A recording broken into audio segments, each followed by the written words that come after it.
designed us to have eyebrows. Wa ba mo nasayod mga isang babae nga ang Ginoo nga gidisenyo na sa Ginoo nga natay kilay? The function of the eyebrows is so that when we sweat, right, the sweat will not go directly into our eyes, but will make a detour on the side.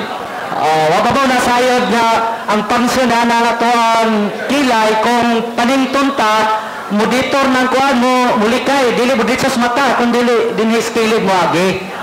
So the eyebrows, aside from that function, it also is for beauty. Kana nga kilay dili nga nga pangsyon lang kundi alang punas pagpatahom. Right? So imagine if we don't have eyebrows, what do we look like? Raw na ako no kung wala mo'y kilay unsa may dagway ninyo? Right? We will look so weird. Nilad mo tanawon, so ugly. Mao. Amen.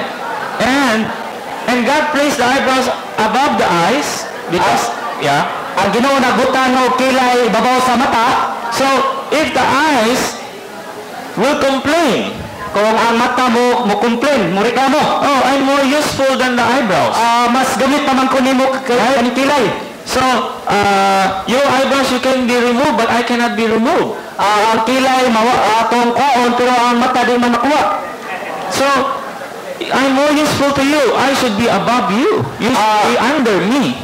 Kuan man ko kanang gamit man ko nimo kinahanglan naka sa ubos. So ako nako sa taas kay gamit man ko. How will we look if the eyebrows will be placed under the eyes? Unsa kay dagway nato no kung atong mata ibabaw sa ato ang kilay unya ubos ang kilay sa atong mata? So brothers and sisters, here we need to see that our function in the church is not a matter of position. Maigsoon na atong pangsyon sa iglesia wala nagtagad kini sa ato ang posisyon. Right? So you don't have to wait to be assigned for a certain, service for you to function. Dili ka ta magtagad niya assign ta tag-unsa ato ang pag-alagad aron mo pangsyon ta. We have to be organic in our function. Kailangan organiko ka ubuhi ta nga mo pangsyon. Right? That's why when we speak, when in the meetings, nobody has to tell you, oh, you be the third speaker, you be the fourth speaker, you be the fifth speaker. We don't have to do that. Sa tigo, mula to nagaside, ikaw unang mamumulong, ikaduha, ikatulo, wala ta buhat na. Right? We are organic. Kay buhi man ta. Right? Amen. We all have the life of the Lord. Kay kita na namatay kinabuhi sa Ginoo. So just function according to your measure. Function sa sunala sa atong sukod. Amen. Right? So look at our fingers. Tanawa kumakulamoy.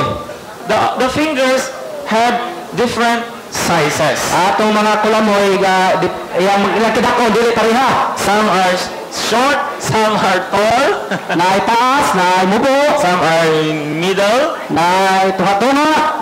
But what if you were God, how will you design the hand? Kung ikaw kuno Dios, unsa man ang pagdisenyo atong kamot? For sure you want every finger to be of the same length. Nga matag kulamoy pala pareha tay gidakon. Right? So that will also look awkward.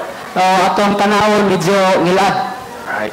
So here each one has his own function. So ini makita nato nga nagkalain-lain ang ilang function. Look, this big thumb. Kaning kumagko. Right? If you don't have this big thumb, kung wala ta nga kumagko, you cannot work.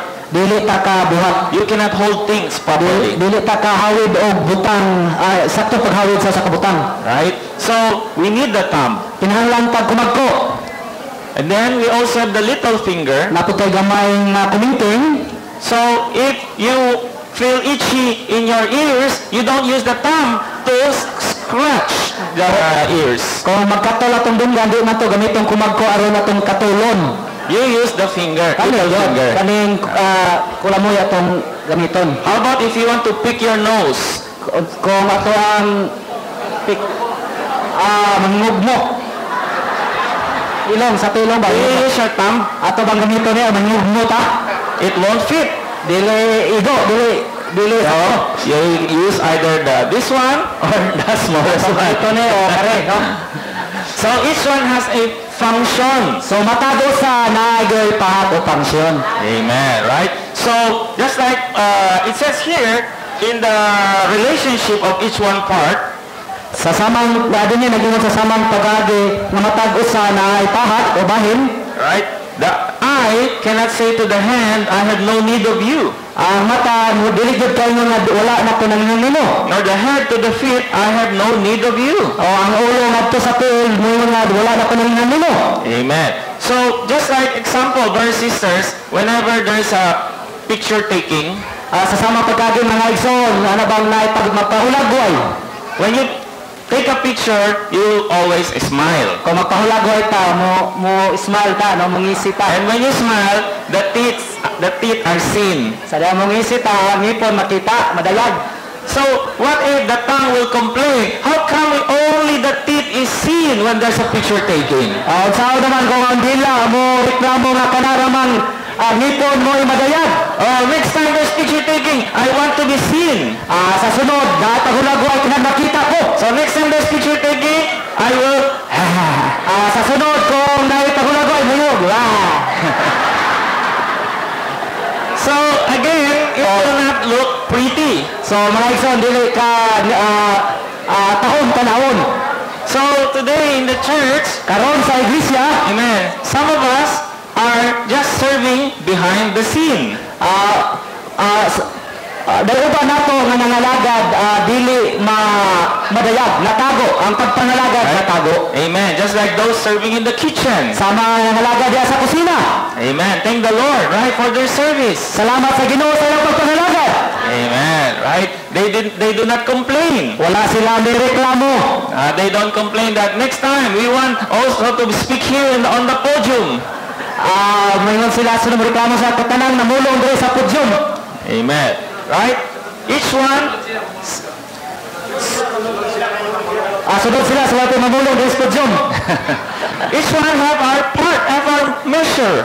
Matag usa na gyud bahin o na gyud sukod mga igsoon. Amen. So just function according to your measure. Kinahanglan mo pansyon kita lamang sumala sa atong sukod. Amen. This is the way the Lord builds up the church. Ani ang paagi sa pagtukod sa lawas sa Ginoo. Amen. So, thank the Lord. Let us all give our part. So salamat sa Ginoo ato lang ihatag atong pahat diha sa Ginoo. Amen. In the book, there's a book entitled "The Spirit and the Lord." The Spirit and the Lord's Recovery. Naay basahon ang espiritu sa pahuli sa Ginoo. Yeah. Chapter 6. Kapitulo 6. Amen. Under the subtitle Functioning in the Body. Lalong sa subtitle nga mo pansyon hulihok diha sa lawas. Okay. And our brother said that the function of the members is of three main categories. Atong igsoon nagingon nga ang paglihok diha sa lawas na tulo ka mga kategorya. Okay. Uluhanong kategorya. The first one is by speaking in the meetings. Ang una kinahanglan mamulong diha sa panagkatigom. Amen. So take note. Each one of us, we have that function. So take note na igsoon matag usa naata ni ana nga paglihok o pansyon. Secondly, function by taking care of others. Ikaduha, pagpanatiman sa uban. Amen. And thirdly, function by participating in the practical service of the church. Ikatulo nga atong kagamitan mao man ang pag-participate, pagbulig sa practical na pagpangalagad sa iglesia. Right? Such as the business affairs, cleaning, arranging the chairs. Sama sa business affairs na paglimpyo sa mga lingkuranan, pag-arrange sa lingkuranan o pagpaglimpyo. Okay, so today, we all can function in these three ways. Karon makapangsyon ta ning tulo ka paagi. Amen, right? Speaking in the meetings. Pangmamulong sa panagkatigom. When we come to the meetings, don't just bring your ears to the meetings. Kung moto kag panagkatigom ay lang dadayon yung dalunggan. We should also bring our mouth to the meetings. Dadon pud atong baba sa panagkatigom. Amen. Our mouth is not used for gossiping. Atong baba dili gigamit aron sa pagtabi-tabi. Amen. Our mouth is used for speaking the word of the Lord. Atong baba gigamit aron pagpamulong sa pulong sa Dios. You know, in the Old Testament, O kabalo sa daang tugon, how does God build up the old creation? doon sa Dios pagtukod ang daang kabuhatan. Right? By His speaking. Pinagis pagpamulong. Right? In Genesis chapter 1, we can see the restoration of the universe. Ang Henesis 1, makita nato ang pagpahiuli sa kabuhatan. Right? God said, let there be light, and there was light. Ang Ginoo nalingon na ang kahayag ug diha ang kahayag. Right? Then on the third day, and the second day, He said, let the waters be separated below and above. Sa ikaduha nga adlaw kinahanglan yuta mabulag sa ubos ug sa taas. The waters. Ang tubig. And third day, let the dry land appear. Okay, katulog kadlaw mutunga ang mamalang yuta. Everything was based on His speaking. Tanan na itumha pinagis ang pagpamulo. And in Hebrews chapter 11, Hebrehanon kapitulo 12. it says the universe was framed by the word of God. Ang universo giporma pinagis sa pulong sa Dios. So even before the restoration, the universe came into being by His speaking. Bisan pa sa wala pa ang pagpahiuli, na purma pinaagi siya ang pagpamulong. Right? So it's easy to do the old creation. It's easy Sayon na kayo ang paghimo sa daang kabuhatan. because God just have to speak and it will come into being. Pinaagi sa pagpamulong sa Ginoo niya mitungha lang kini tanan. But what about the new creation? Pero unsa kaning bag-ong kabuhatan? What about the church? Unsa kaning iglesia? Unsa iglesia? The Lord Jesus said in Matthew 16, right? Amen. I come to build up the church. Sa Matthew 16 sa yung Ginoo nga akong tukuro na ang iglesia. I will build my church. Akong tukuro na akong iglesia. So how does He build up the church? Unsa niya pagtukod ang iglesia? Amen.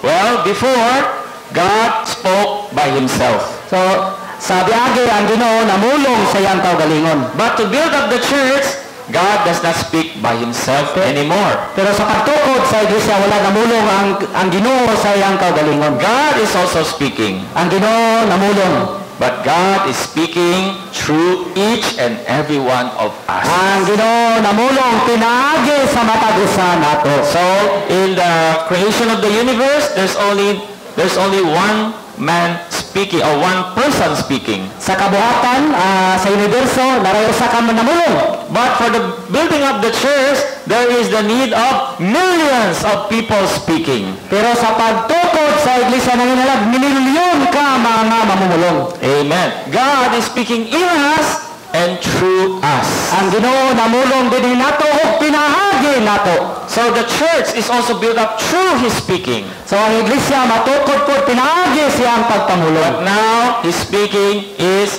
in the flesh. Karon siya namulong diha sa unod. Through men. Pinaagi sa tawo. So we need to see, for God to operate, we must cooperate. Makakita ta nga ang Ginoo makabuhat kinahanglan mubulig ta. God's operation needs our cooperation. Ang pagbuhat sa Ginoo nanginahanglan sa atong pagbulig. Amen. So each one of us is important. So matag usa na to importante. Don't belittle your function. Ayaw ipakagamay ang imong function. Right? So, sometimes in a meeting, when you pray, just even you are just a small group, when each one of you pray, o kabalo sa bisan pagamay nga tigom lang sa dihang moampo. and then one by one you pray, Sa matag usa moampo, and then just one did not pray, then usa ka igsoon di moampo, what do you feel? unsa man yung batuon? You feel that it's not complete.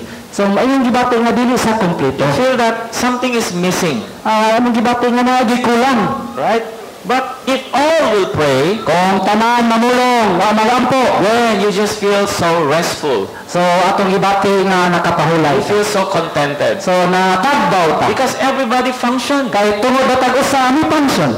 Amen. Brothers and sisters, we do not come to the meetings to be an observer. May isang dili ta moadto sa panagkatigom nga mag-observe lang. We do not come to the meetings merely to be spectators. Dili ta moadto sa panagkatigom nga pura bisita ba spectator lang. Neither are we here to be the cheering squad. Wala ta niyan kay muratag ka ng cheering squad. Kada bitong intramurals, Right? ma-cheerer ba? Yeah, you just say, oh, go. Amen, brother. Bless the Lord. Go, speak, brother. Very good. Amen. Thank the Lord. Dito ba nga na, pamulo. Mayo. Si, pupisay. Dili tayo na. We are here to be the players in the game. Naa din kay magdudula ta. Matago sa magdudula sa dula. Who are the cheering squad? Kinsa may cheering squad kanang mo-cheer. The angels in the heaven. Ang mga malulunda sa langit. Amen. Right? So, we all must be actively playing the ball game. Kinahanglan madasigon ta nagdula sa bula. So, after I speak, I dribble the ball. So, I dribble the ball. Sa suman ko namulong akong i-dribble ang bula. Yeah. Then, after I speak, I pass the ball to you. Human ko namulong akong ipasa ang bula nimo. It means now it's your turn. Pasabot na karon imo na pod. Then after you speak, you pass the ball to another Human ko namulong brother or sister. ipasa ang bula sa uban sa isang babae o lalaki. So every meeting is just like a ball game. Sa matag panagkatigom sama sa dula sa bula. Right? So everyone, amen, we must be part of the game. So matag bahin kinalang bahin siya sa dula. Basketball ba? Walay buhayahay, no? Yeah. Pasa good. Nobody should be a bench warmer. Wala gayon tay bangko. Kada bang naglingkod lang, no? Yeah. Kinalang dula, good. Your role in the meeting is not to keep the chair warm. Ang imong pahat o bahin sa panagkatigong dili kay tailito nimo ng lingkuranan. That is not your function. Dili na imong pansyon. Your function is to stand up and speak. Ayong pansyon mo tundo kung nanulong. Amen. We all should speak for the word, speak for the Lord. Mamulong ta ngadto sa Dios. Amen. And then we also need to learn to take care of others. Kinahanglan makaton usab ta nga mga timan sa uban. Amen. In the verse, also in 1 Corinthians chapter 12. Sa unang Korinto kapitulo 12, Amen. It also says here that we need to have the same care for one another. ganun din natay matag samag pagtagad sa matag usa. Yes. So, verse 25. Verse 25. 25. Yes. Amen. That there would be no division in the body, Aron walay pagbandahin diha sa lawas. but that the members would have the same care for one another. Apan duna hinuoy samag pagtagad sa usag-usa ang mga bahin. Amen. You know, brothers and sisters, you might say, I don't know how to speak. Sa bersikulo yung tenta nga di man ko kabalo mo mamulong. Amen. But, amen. You may not be a good speaker. It's okay. Pero basin dili ka maayo mamulong, okay ra na. But, amen, you can visit the saints. Pero makapamisita man tag mga balaan. Right? Amen. You know, the Bible, when they talk about those who preach the gospel, it did not say how beautiful are the mouth of those who preach the gospel. Ang sa Biblia wala man gayon nga unsa katahom ang The mouth. ba sa namulong. The Bible says how beautiful are the feet. Ang kasulatan nag-ingon man unsa katahom ang tiil Amen. sa nagsangyaw. Yeah, it means you go to people. Nagpasabot nga moadto tas mga tawo. You take care of people. Ato nga tinganan ang mga tawo. Amen. You preach the gospel to them. Ato silang ibanghelihan. Invite them to the meetings. Ato silang imbitahon sa tigom. Right? So, that is taking care of others. Mao na ang pag-atiman sa uban. Is there anyone here who does not know anybody? Nabayo sa kanino rin nga wa kaila sa usa, wa mo kaila. Each one of us, we have a circle of friends. Matagusan nato na gyud kay katalirungan mga amigo. I'm sure each one of us, we know a lot of people. Sa nagtuyo ko nga nakaila gyud tag daghang mga tawo. So you can also function by taking care of others. Makapangsyon gid ta sa pagtamatiman sa uban. Amen, right?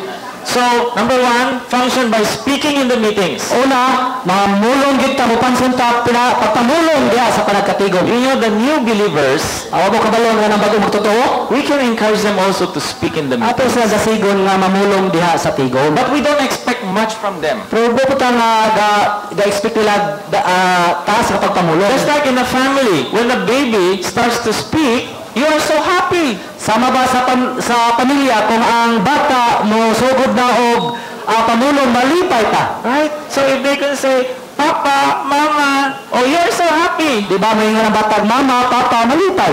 Right? For a new one, Sa mga bagong magtotoo, amen, if they can say, Lord Jesus, o bisa Lord Jesus. or they can say, praise the Lord. O bisa praise the Lord. You're so happy. Malipay ta.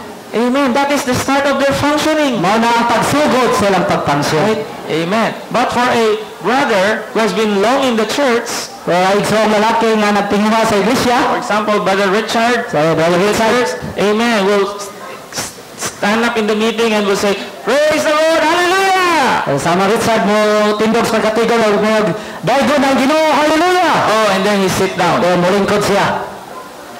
It seems that, right, too short. Bubo, kayo. Right? You parang nabitin ka. Nabitin, nakulanan. Praise the Lord, hallelujah, lingkod doon. With this brother who has been long in the church, but he only speaks like that. Kaning igsoona, Satisfied. kaning igsoona dugay na sa igisang kinabuhi niya na mulong og Dios kita matagbaw. Right? So, each one of us, right?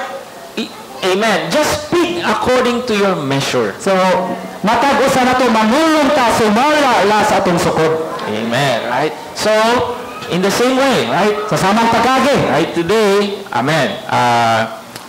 So we need to speak in the meetings and we need to take care of people. Karon mamulong ta sa panagkatigom mo niya magatiman ta sa mga katawhan. You know, Brother Lee, amen, how he got saved, Wabo na balong igsoong ginsa sa nanaluwas. he testified there was a pastor who visited him weekly.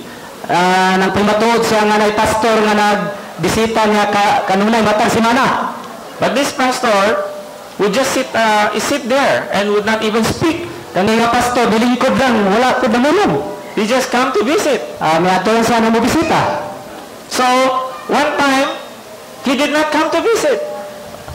One time he did not come.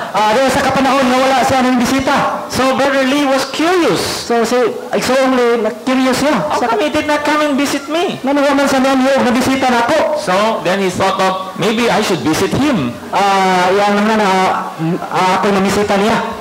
So he went to attend that meeting. So nato siya may